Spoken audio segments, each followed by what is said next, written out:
Bienvenue dans un nouvel épisode des Wave Stories, une série d'interviews réalisée à l'occasion du Brest Surf Film Festival.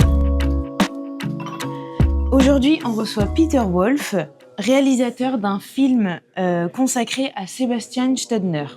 Sebastian Stodner a surfé la plus grosse vague jamais enregistrée au monde, 28,57 mètres, soit l'équivalent d'un immeuble de 9 étages. Bonjour Peter. Bonjour, très content d'être ici, merci pour l'invitation. Il n'y a pas de souci.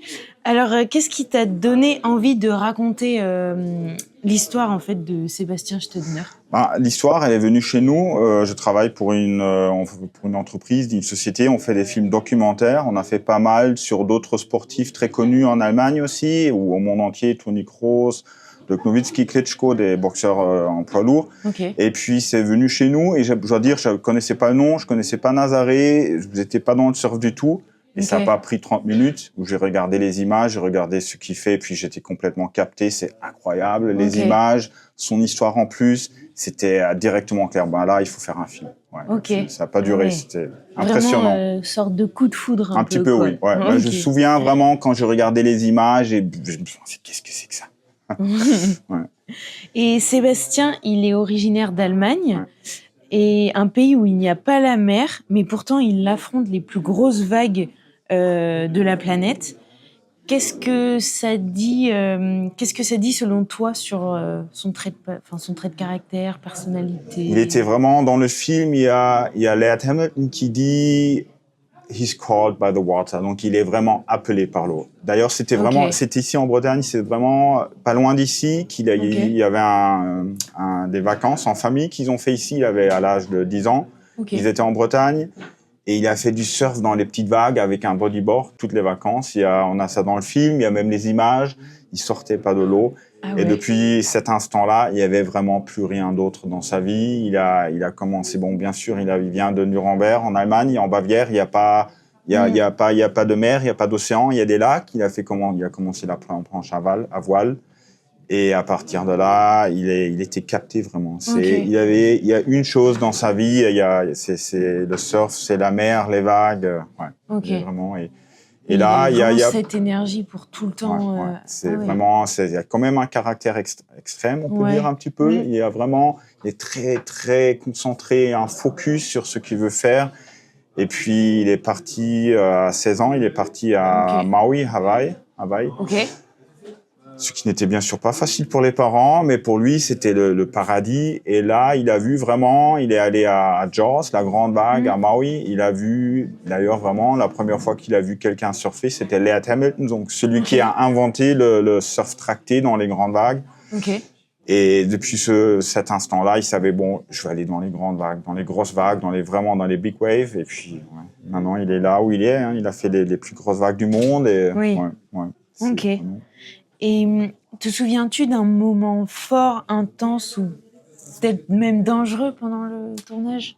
Dangereux pour nous, je ne sais pas vraiment. Mais la première fois qu'on était à Nazaré, vraiment premier tournage à Nazaré, où il n'y avait pas des vraiment grosses vagues, mais quand même, pas vraiment grosses, il y a 5, 6, 7, 8 mètres. Oui, quand même. Pas les records, mais premier jour, Sébastien s'est cassé le pied. On est allé avec lui à l'hôpital, on a fait tout ça. Et puis ça fait partie de son sport, ça fait partie d'un film aussi. Dangereux pour nous, non, mais quand même, parfois, c'est un milieu quand même pas... Il est un peu compliqué parfois, ce milieu, il faut dire. Et puis, Et puis, ce qui est vraiment compliqué, c'est comme si on fait un film dans la nature, on ne sait jamais quand on doit y aller. Oui, c'est ça. Souvent, un jour avant, 2 jours avant, il y a les grosses vagues qui arrivent et puis toute l'équipe, tout le matériel dans l'avion pour aller à Nazaré, pour tourner. C'est quand même... Il faut être spontané assez. Oui. Et en tant que réalisateur, comment on filme quelque chose d'aussi grand ? Une vague de 26 mètres ? Il faut dire que c'est vraiment... difficile. Et là, il y a vraiment des pros, il y a des experts qui font ça. Et on a d'ailleurs, il y a des caméramans français très connus. On a leur matériel aussi dans le film. Il y a Laurent Poujol qui a vraiment fait des images extraordinaires sur un jet ski dans la vague. Ce que nous, bien sûr, jamais de la vie on pourrait le faire. C'est trop dangereux pour tout le monde, pour nous, pour les autres, on peut pas le faire. Il y a des experts. Il y a Alex Laurel qui travaille beaucoup ou qui a travaillé avec Sébastien. Et puis, il y a Tim Borneson, par exemple, c'est un caméraman australien dont on a du matériel. Nous aussi, bien sûr, on a filmé, mais de la terre. Et puis là, on prend un peu l'habitude, on regarde, on a des très bons caméramans aussi. Nous, on est des documentaristes, donc on fait des films documentaires. On a un peu, bien sûr, notre façon de faire, mais les images vraiment sur l'eau, là, il y a des pros qui font ça. Et du coup, vous étiez combien pendant, par exemple, comme vous aviez dit tout à l'heure, ce jour-là, il y avait des grosses vagues, tout le monde dans l'avion. On est à 4 ou 5 personnes. J'ai fait le film ensemble avec un co-réalisateur, Axel Gerdau. On a fait le film à 2. Et il y avait des tournages où on est tous les 2. Et puis, un caméraman, un assistant, quelqu'un qui fait le son. 5 personnes, 4 à 5 personnes. Ouais. Ce film c'est pas juste du surf, c'est une vraie aventure humaine.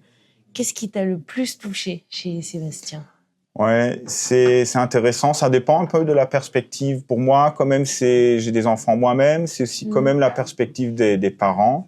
De le laisser partir. Il y a un enfant où on remarque, il a un but dans sa vie. Il y a une chose qui le rend heureux. Et qu'est-ce qu'on fait ? On veut bien sûr qu'il soit heureux. On veut lui permettre de faire ça. Mais cela veut dire qu'on le laisse partir de l'autre côté du monde.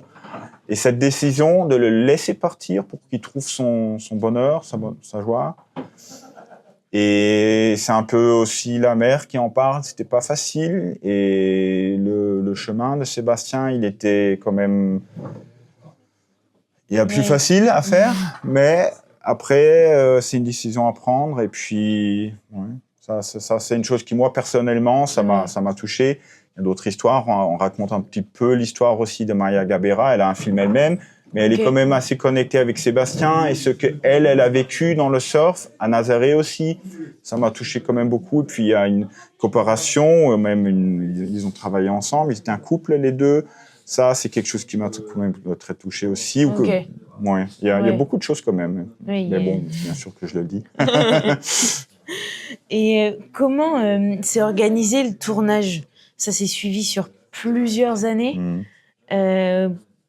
Sur plusieurs années ou un projet vraiment centré sur un moment clé. Non. On a commencé. On a tourné pendant plus que 2 années, presque 2 années et demie. On ne sait jamais. Donc d'abord, premier tournage, Sébastien se casse le pied. Donc pour quelques mois, il fait pas de surf. Puis on ne sait jamais quand viennent les vagues. C'était clair, il y a beaucoup de matériel, il y a tout ça dans les archives aussi, bien sûr. Mais bien sûr, nous aussi, on voulait tourner, on voulait un petit peu le suivre, connaître tout ça.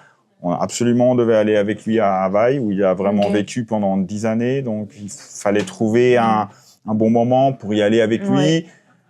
Les surfeurs, c'est pas toujours facile à organiser. Ils sont toujours, il y a un cliché qui, pour Sébastien, va pas toujours, mais quand même, c'est pas comme d'autres sports. On dit, là, il y a la Coupe du Monde, là, il y a les matchs, là, il y a, je ne sais pas, un tournoi de tennis. Le surf, on sait jamais, c'est la nature. Hein. Bon, c'est quand même assez compliqué. Ouais, on a tourné pendant presque 2 années et demie.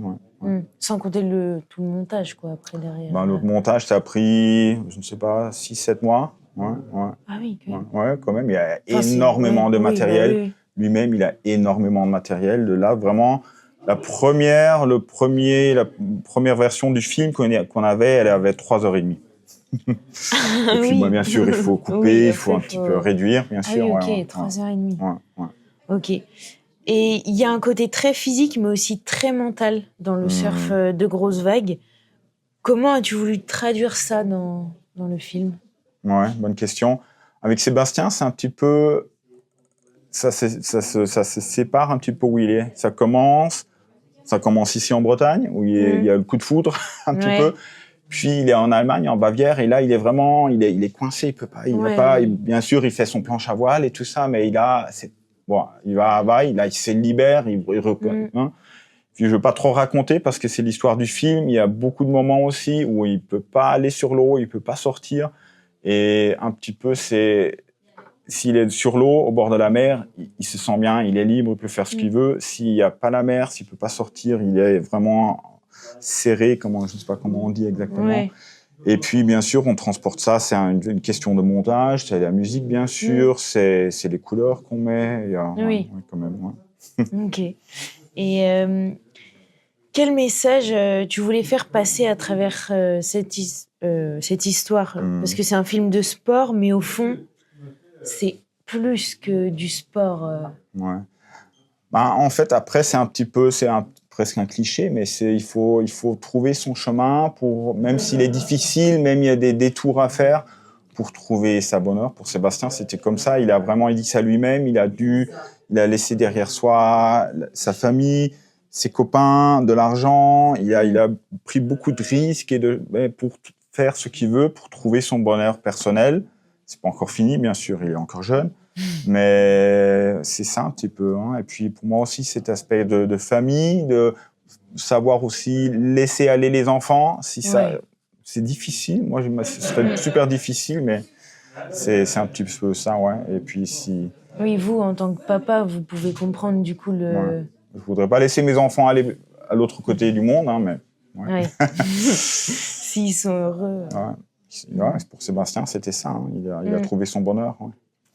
Et à la fin du film, qu'est-ce que tu aimerais que les spectateurs ressentent?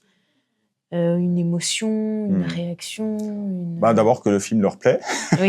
C'est un film documentaire, mais un film documentaire, ça peut faire comment on dit, ça fait de la joie. On regarde ça et puis c'est une bonne histoire. C'est un film, si ce soit documentaire ou pas, la première mission, c'est que les gens, si on a de la chance au cinéma, ils regardent ça, ils sont contents, ils ont une bonne histoire, ils racontent de ça.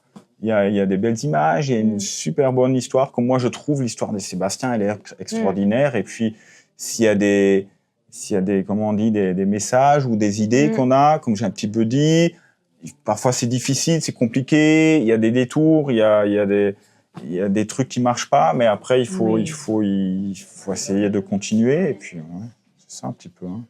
Ok. Bon, en tout cas, merci beaucoup, Peter, d'avoir répondu à toutes nos questions et de nous avoir partagé un peu plus sur les coulisses de ce super documentaire. Et merci de nous avoir écoutés. Et on se retrouve très bientôt pour un nouvel épisode. Merci beaucoup. Merci. On avait un peu de public. Oh ouais.